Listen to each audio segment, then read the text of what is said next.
bibliotecaria, tengo 76 años y cuando entré en la universidad trabajé 7 años como bibliotecaria de la Facultad de Ciencias Físicas, no, de Ciencias Químicas y Farmacéuticas, pero que estaba en la Facultad de Ingeniería, físicamente, la Biblioteca Química Pura. ¿Había una militancia suya? Sí. ¿Militante de qué? Del Partido Comunista. O sea, cuando entré ya era militante en nuestra universidad.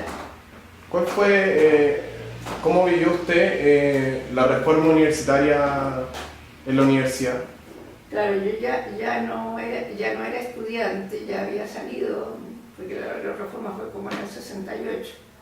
Yo estaba ya estaba trabajando. Y bueno, participábamos en todo lo que fuera. Yo pertenecía al estamento no académico como bibliotecaria. Así que bueno, participábamos en el consejo normativo de la facultad. Yo era delegada de los no académicos en el consejo normativo de la facultad. ¿Y cuánto tiempo se desempeñó en ese cargo? Como en el consejo normativo, no recuerdo.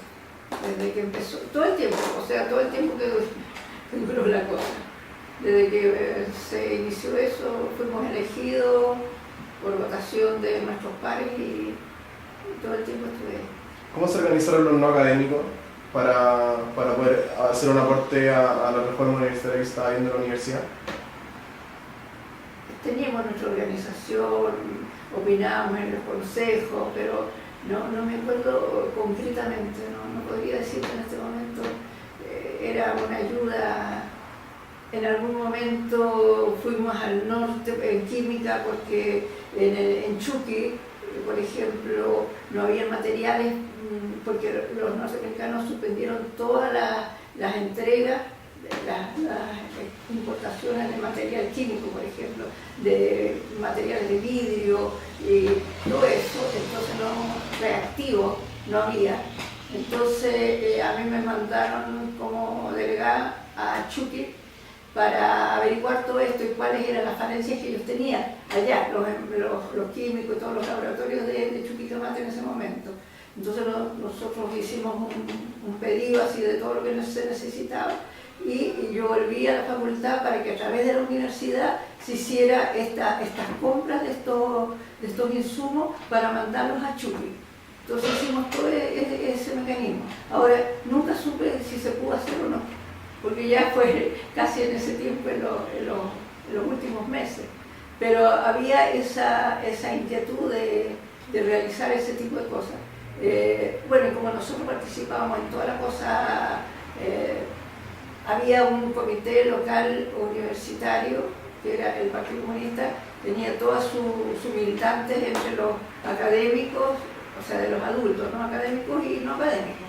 Entonces todo esto conformaba un comité local y ahí en la sede norte, en la sede oeste, que era lo del química y farmacia, ese pedacito de química y farmacia para ingeniería y una parte de economía también. Todo eso era un ente que trabajábamos en todas las cosas.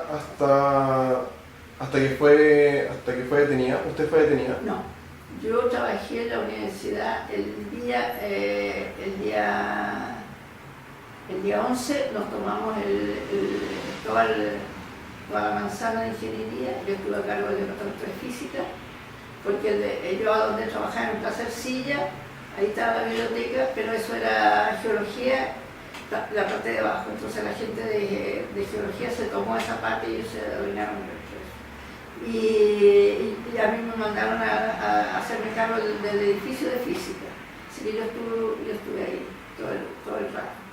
Y a mí me exoneraron, bueno, yo estuve ahí hasta que hubo una asamblea, no sé, es muy largo contar. Bueno, el asunto es que nos fuimos a la casa. Antes de toque de quedar. Había el proyecto de que uno se tenía que quedar a defender su fuente de trabajo. Pero nosotros vimos el bombardeo de la moneda desde las terrazas. Entonces, en vista de eso, hubo una asamblea y yo dije, esto no puede ser. Aquí se cambiaron todas las reglas del juego. toda la idea y las órdenes de que se resistía en los frentes de trabajo, no corre más. Aquí hay otra cosa, hay otro panorama, el asunto es distinto. Así que yo hablé en esa asamblea y los convencí por suerte de que nos teníamos que volver en la asamblea de ingeniería. ¿Ese fue el último día de trabajo? Ese día no, los socialistas se fueron a los cordones industriales y los comunistas y nuestros amigos nos fuimos a la casa. Cosa que fue un poco resistida, pero los convencí de que las reglas del juego habían cambiado. Entonces, en realidad fue lo más importante que he hecho en mi vida, yo creo, convencer a la asamblea de eso, porque si no, no estaríamos contando el cuento. Entonces después cuando viene el golpe y toda la historia, nosotros nos tenemos que presentar el día 17. Estaba la escuela cerrada, si no se pudo entrar, nos tuvimos que devolver.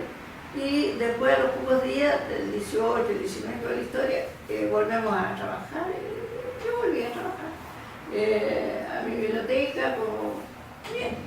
No. Entonces ahí nos hacen un proceso a todos los funcionarios que éramos y profesores, que éramos de la Unidad Popular. Y nos interrogan uno por uno un fiscal, acá en Cuyamaquena, donde está la escuela principal. Y ahí nos estuvieron interrogando muchos días, todos los días a las 11 de la mañana, un día por menos.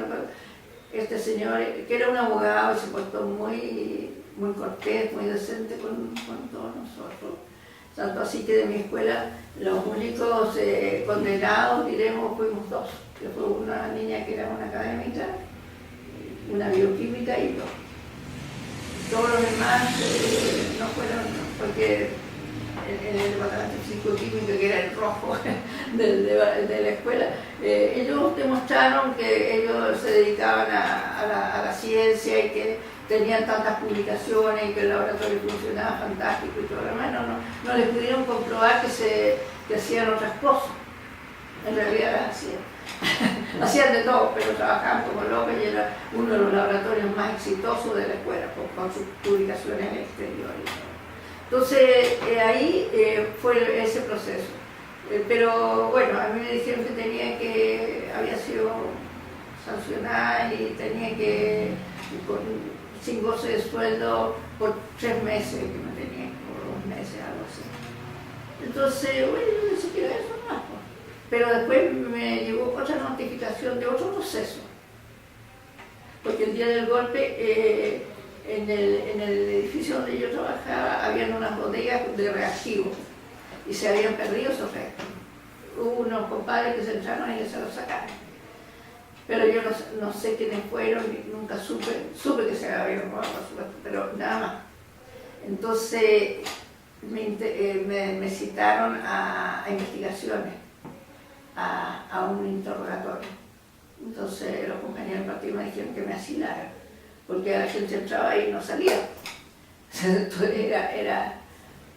Y a mí me dio mucho susto eso de asilarme, porque ya tenía toda la historia de la gente que trepaba por los árboles, se caían para allá, era horroroso. Entonces yo dije, no, yo voy a ir al interrogatorio y me voy a defender. Y fui más asustada que la mierda, me puse una muy buena pinta, qué sé yo. Y mi marido y un amigo me fueron a dejar. Y el pobre marido esperando afuera 1 hora y media duró el interrogatorio. Y no fue violento, el tipo era un detective, pero bueno, me indicaba así, bueno, usted sabe, ¿quién se robó? No sé nada, la verdad que no sé nada. Pero fuera de esa violencia, sí, pero fue buena persona. En general fue buena persona, porque me dijo, nos costó mucho ubicarla a usted, porque yo ya no estaba trabajando. Y yo dije, bueno, me dio a entender que me fuera. En el fondo fue eso, que si me iba. Y bueno, rápidamente ahí decidimos con mi marido y no teníamos hijos, así que lo más fácil era irse a Argentina rápido y alcanzamos a salir en diciembre, el 23 de diciembre del 73. Salimos rápidamente con lo puesto, prácticamente con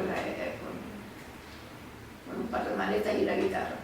¿Supo a sus compañeros cuando se fue? ¿Después de que se fue? ¿Cómo? ¿Volvió a saber de sus compañeros en el intertanto que usted no estuvo acá en Chile?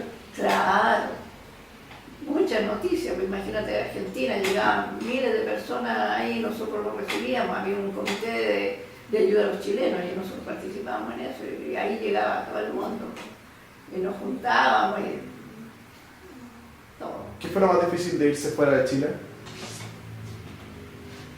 Bueno, el golpe mismo, o sea, cuando lo que te contaban antes, que era el cambio de escenario, cuando creíamos que el país era nuestro, de repente no tienes nada, no tienes casa, no tienes amigos, y saber que a fulano lo mataron, a este de allá, a los más grandes amigos, o sea, en Enrique París, por ejemplo, que era, yo contaba ahí, el día 10 yo estuve con él, y nos despedimos, ¿para dónde vas? No, voy para allá, yo voy para acá, que escucha. Y ahí en la puerta del conservatorio cuando nos habíamos juntado y chao, y toda la gente que uno más amaba, tus amigos más queridos, sabía que salieron al exilio y a los pocos meses se murieron porque les vino un infarto, les vino unos cánceres fulminantes, pero la adaptación a otro mundo que no elegiste, aunque haya sido Argentina, que hablamos castellano y todo lo que, pero el adaptarse en esas circunstancias es muy difícil. Claro, como decía el compañero músico, decía, claro, tú eres músico y tienes ya otro idioma y eres consagrado y te reciben bien y qué sé yo, pero uno que era un simple profesional, nomás llegar a otro lugar y encontrarte a contrapelo todo. Lo único que quiere, yo el día 23, que era el 23 de diciembre, era 24, era Navidad y toda la historia, lo único que quería era volver al tiro, corriendo. Eso, y me demoré 27 años. Claro que después vine, o sea, después de 5 años me dijeron que podía entrar. Que ya ciertos contactos, qué sé yo, te decía, no, sí, se puede. Sí, después de 5 años. Después de 5 años volvimos y con mi marido y todo. Y bueno, y seguimos viniendo después de cada cierto tiempo. Bien, y bueno, cada vez encontrarse con que sí, fulano se murió, fulano está aquí, fulano está preso. Y fue dramático. En este momento de su vida, a partir de todo lo vivido, ¿hay decepción, hay miedo, hay pena o también hay un poco de esperanza? ¿Cómo ve usted todo lo que está pasando? ¿Cómo fue su historia? Claro, nosotros, yo creo que sí, tal vez por la formación que recibí, yo tengo 50 y tantos años de militancia. Yo siempre digo que porque tengo sentido del humor nomás, porque con todo lo que ha pasado hay que ser, tener sentido del humor y ser optimista, porque la hemos pasado todas. O sea, cosas buenas, malas y todo lo demás. Entonces, yo pienso, soy una enferma de optimismo. O sea, si no fuera optimista no sería militante. O sea, mi vida no tendría... Yo recuerdo algo que dijo alguien por ahí, que era, uno es militante porque le conviene. ¿Y por qué le conviene? Porque le da sentido a la vida. Si yo no tuviera militancia, por lo menos desde mi punto de vista, mi vida no tendría sentido. Sería una vieja mierda, ¿no? Tejiendo. También tejo, pero me dedico a cosas que yo creo que son más importantes y porque tengo una esperanza enfermiza de que esta cuestión la vamos a poder volver a revertir y de que esta historia negra ya pasó y que, como Neruda decía, que la primavera era inevitable, aunque cortaran todas las flores. ¿Los sueños de usted son los mismos que tenía cuando era secretaria universitaria, cuando le tocó ser funcionaria y cuando, o sea, hasta el día de hoy sigue siendo el mismo sueño? Sí. O sea, yo creo que la cuestión hay que cambiarla, Y yo creo que ahora viene una... Cuando yo llegué era muy deprimente, porque todos decían, no, los cabros decían, no, no estoy ni ahí, qué sé yo, el no estoy ni ahí era dramático. Sí, y entonces uno iba a las reuniones y unos viejos, pues todos canosos, qué sé yo. Y decía, no, había gente joven. Entonces, ya, tengo que hacer algo para que vengan los jóvenes. Y de repente empezaron a aparecer los jóvenes. Y me acuerdo que don Lucho Corbalán, yo milité con él siempre, hasta, bueno, desde que volví, que fue secretario del partido. Y entonces, él dijo una vez, me dijo la esposa, él me dijo, Lucho llegó muy contenta de una reunión. ¿Por qué? Porque por primera vez vio jóvenes. Me puedo morir tranquilo, porque están llegando jóvenes. Y eso es nuestra esperanza, pues, de que lleguen jóvenes, de que los jóvenes tomen las banderas que nosotros ya estamos apenas sosteniéndolas. Entonces, pero las sostenemos, eso es lo importante. Que a pesar de que estemos viejos y todo eso, seguimos en la pelea y teniendo ganas de colaborar y de participar y de todo eso. Yo te digo que con esta campaña electoral me bajé 3 kilos en la calle.